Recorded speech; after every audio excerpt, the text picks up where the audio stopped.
Alright, you ready? Yeah. Alright, so what's your name? Elijah Jurisic. Alright, tell me about yourself. I'm just a dude from the Bay, man. That's it. That's all I can really say. I sell clothes, you know. Alright. Tell me about your brand. My brand. That's me, man. The stereo. That's a representation of myself. It's my creative outlet. Mm-hmm. It's what I put all my time and effort into. It's my passion for show. I just enjoy doing it, bro. Like, it's just my thing, you know. I found something that I enjoy doing, and people like it too. So I'm gonna just keep doing it, man. And we'll see how far we can take it. Okay. And what made you start your brand?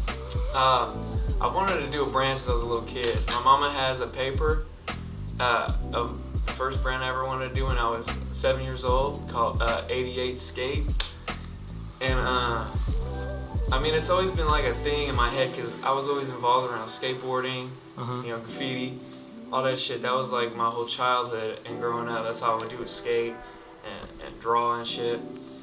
So I was like, I just started thinking like, you know, I spent so much time on these skills, right? And I'm involved in these cultures so much. Why can't I, you know, bring something to the table?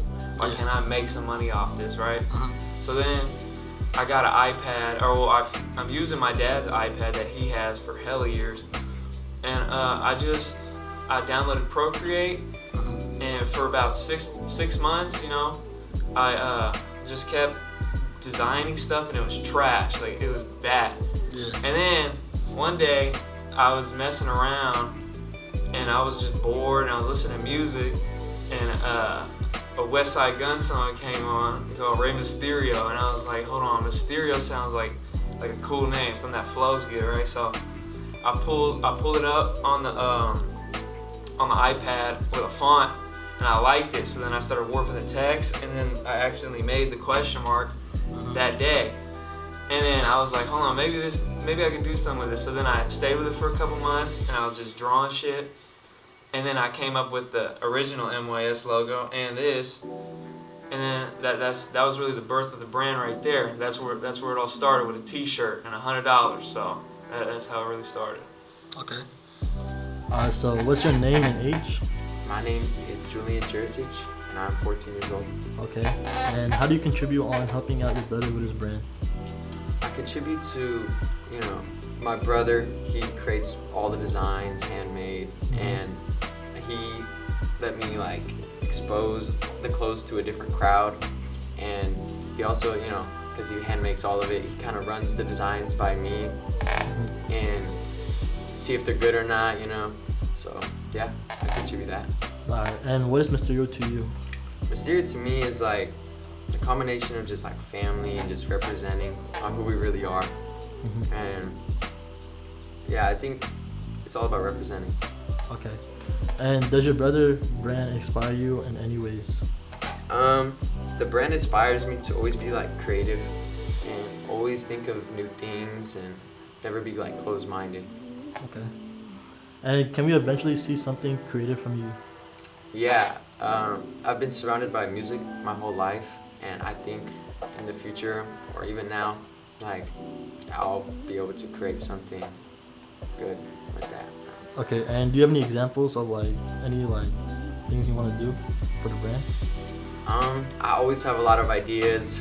You know, I try to share them with my brother. You know, we're always talking about it, always creating. So this is like really good communication between us. Alright, thank you, interview. Tell me how it like having a clothing brand in high school. Like, how was it? It's cool. It's cool. At first, I was kind of nervous about it. You know, I was kind of like, I don't know. You know, are people gonna mess with this? Yeah, I see that. But I had support from the start. I was lucky. You know, normally people around you are gonna hate. They're gonna pull you down. But people was really supporting me. They was showing love. Ever since I dropped the first shirt, you know, they funded that. I made about a couple $100 off that. And then I went out, found a manufacturer, and I made my first hoodie, which is this hoodie but in black and white. And I sold those out before I even had them on hand. I sold about 30 of them. So that elevated me to have like $1,000 in my pocket. And once I sold those out, I restocked them again, and I just kept stacking money like that so I can make new pieces every time, right? Mhm. And then now over the past 2 years, I've kind of built more of a portfolio to where I have more pieces. And then, yeah, I mean, it's just going to keep elevating. It's little steps, you know. I'm still young as hell. Like, I can't just jump to the top. You gotta stay down till you come up. And, yeah, so next step for me is probably going to be website, you know, trademark, all that stuff, so that I can really have this under my wing and I know I'm protected with it. But, yeah, so I'm going to just keep going with it, man, for sure. Yep. Thank you for your time. Thanks for the interview. Much love to everyone, bro. Thank y'all for Shout out supporting to always. Mysterious Garments. Man. Shout out to Come on. Elias. Much love.